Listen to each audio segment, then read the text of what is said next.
tänään mä oon käynyt läpi mun vanhoja päiväkirjoja, kun mä tein meidän terapiakurssin lopputyötä. Sitten siinä samalla on tullut mieleen kaikki asiat, mitkä liittyy nykyisyyteen. Ja mä oon huomannut, että se mikä liittyy mun työhön, tähän radiomafiaan, niin mulla on tarve jatkuvasti puolustella niin sitä, mitä mä teen. Ja kelle mä niin sitä puolustelen. Et se on sellaista täysin turhaa energian käyttöä. Et silloin kun tekee töitä täysillä, niin silloin ei ole jää energiaa tällaiseen, eikä ole mitään syytäkään. Et nyt mulla on sellainen tilanne, että mä panttaan omia energioitani.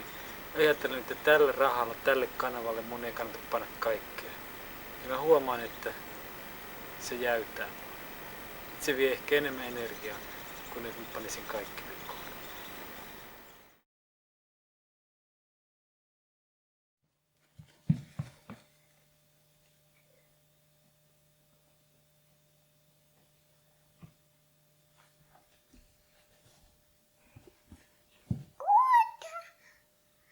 Sä tulit mua tervehtiin päivänä.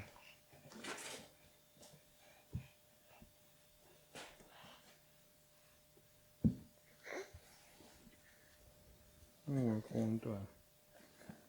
Kunto saa vähän rajua hellyyttä.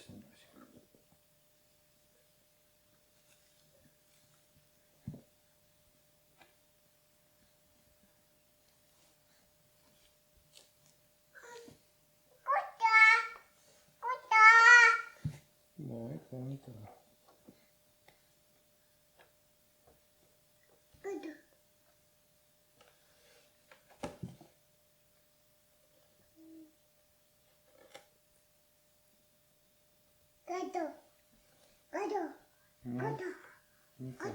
No mikä? Löytyy.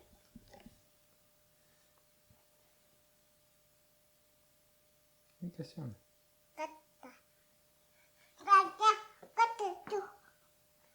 En mä nyt sitä nähdä.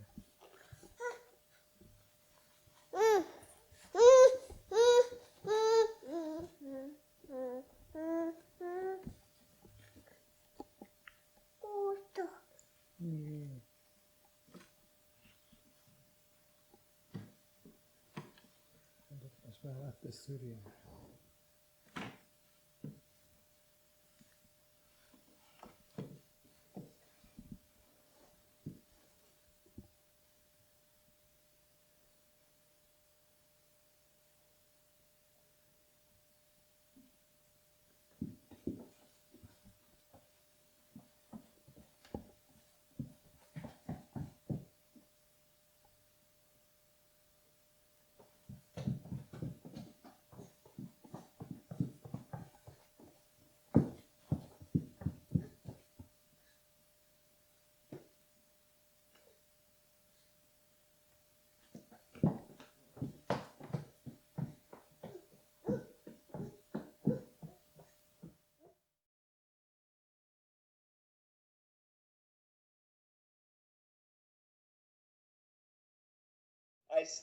I basically stopped everything. Yeah. He felt like that. I didn't. I stopped my movie.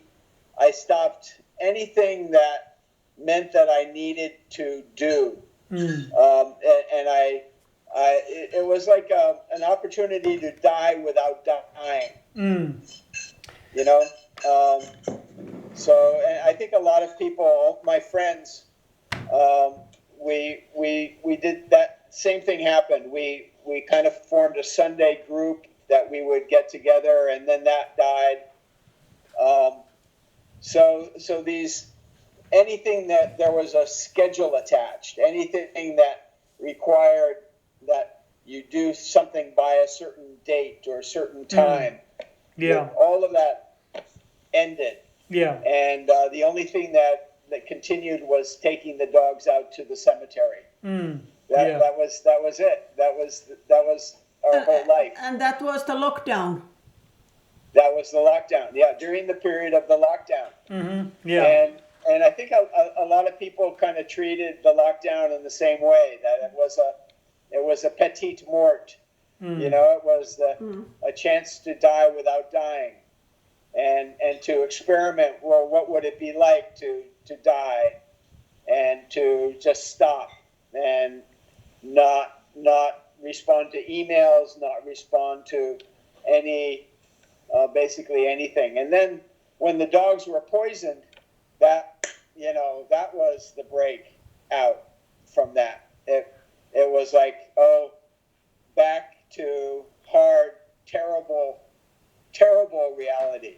And so there was no chance to disappear anymore.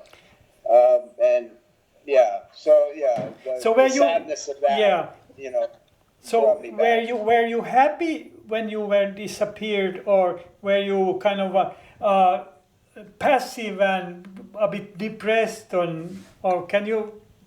How was it? Both. Yeah. I think it was both. It was both. There was something wonderful about it. And I've done it before in my life, where I just kind of stopped responding to people on email, and I've had those times before, where you just want to withdraw and disappear for a while. Yeah. Go into your cave, and just disappear. But this one was a group disappearance. Everybody was doing it. And the only reason to ever come out was because you had to replenish your food. So you had to go to the store or the market, once in a while. So we would buy enough for 2 weeks.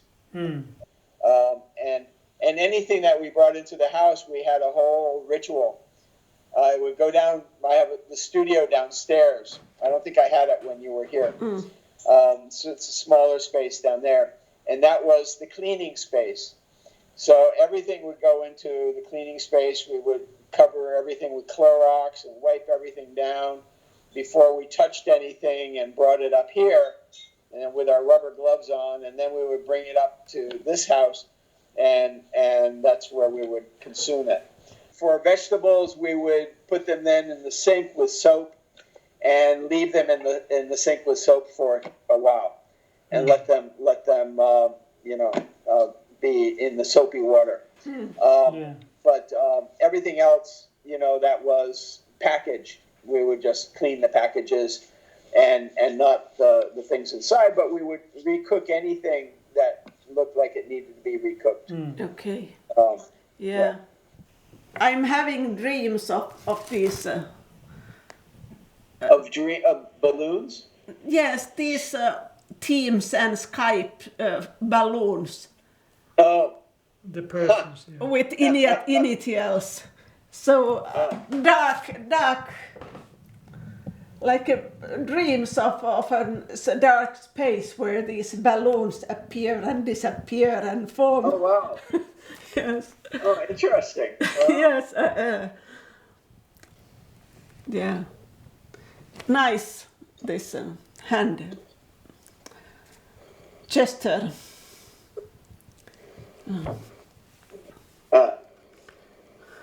What you were moving something? Yeah, well, I had to try to show your fingernails. She has the blue ones. Yeah. See, my God, it's depressing when I look at my hands, though. They're an old person's hands. It's like I really see it when I look at my hands. The sun damage is huge on certain parts of my body, like my hands. Everything is the skin has become like paper, tracing paper, translucent with wrinkles everywhere. It's really, really weird. Old age is such a weird thing. Well, I think my hands, they have equal, they look like equal old than yours. Yeah, what is it? What is the redness on the fingers? Blueberry. Oh, that's not fair. It's not black.